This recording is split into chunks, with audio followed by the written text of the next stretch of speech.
Malimit ang pagbuhos ng ulan, malamig ang paligid, kaya kasabay ng mga damo etong mga tipaklong na nagsulputan. Sagana kasi sa pagkain, kaya eto ang panahon na sila ay nagpaparami at tinuturing nga nila itong peste. Pero may pakinabang lalo na sa mga katulad kong batang 90s or laking bukid. Wala pang gadgets noong araw, kaya isa ito sa amin naging laruan. Habol dito, habol doon. Hampas dito, hampas din doon, hanggang sa makarami.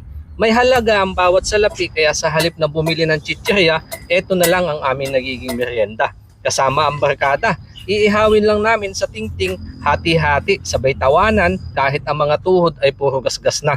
Sabay pag-uwi, pamalo ang naghihintay at mga nanlilisik na mga mata ni inay. Mga bagay na ang sarap gawin, pero ang panahon ngayon ay hindi na katulad ng dati. Kaya sariwain na lang natin sa kwento ang mga nakaraan natin. At eto nga ang kwento ko. Kung nakaranas ka din, ano ang mga naalala mo, comment lang below at habang itutuloy ko muna ang pagluluto. Pagkatapos ko ito matanggalan ng pakpak at mga paa, saka ko hinugasan. At sunod ako nag-isa ng sibuyas, bawang para sa aroma. At dito ko sinangag yung tipaklong. At buti na lang mayroon na ding tipaklong cubes na pampalasa. Paminta, sili para may laban at pampaalat na toyo. Hinalo-halo ko lang ito hanggang sa matuyo. Saka hinango ko lang muna dahil hindi pa dito natatapos ang pagluluto. Kaya sunod ako nagpainit ng mantika. Naglagay lang ako ng tanglad para bumango. Natutunan ko naman dito sa Thailand. At hinalo-halo. Hindi na kailangan patagalin pa dahil kikipis, magiging ampaw naman yung laman. Kaya agad ko lang hinango gamit ang strainer para mapatuyuan. May upload na din po ako nito 2 months ago. Niluto ko siya sa adobo sa kamatis pang ulam. Kaya ito, ibang paraan naman, tatawagin kong tipaklong 2.0. Tipaklong chips na mga katulad ko po na laking bukid. Gumawa na lang ako ng sausawan, sibuyas, suka, tsaka pipino, sili, paminta, asukal na pula.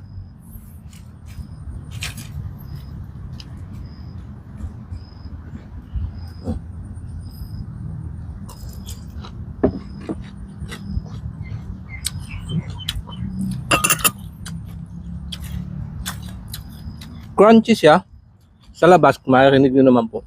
Pero yung loob niya, may kaunting katas.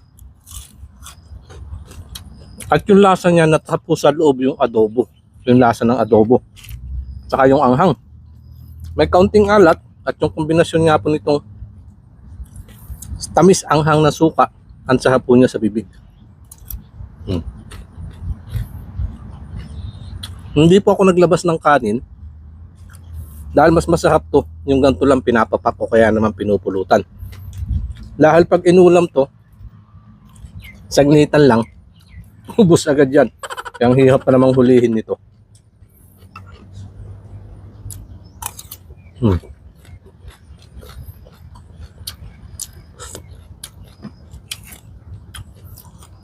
Hindi siya nalalayo sa lasa ng mga salagubang, kamaro o yung ahawan kung tinatawag ko sa amin, yung nahuhuli naman sa bukid kapag yung nag-uumpisa na ng linisin yung lupa, yung sumisiksik sa putikan. At napakayaman din ho nito sa protina.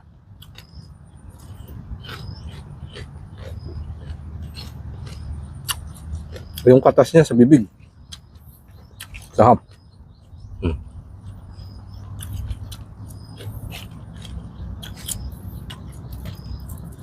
Hindi ko to ubusin kasi paparisan ko naman mamaya ng pampainit.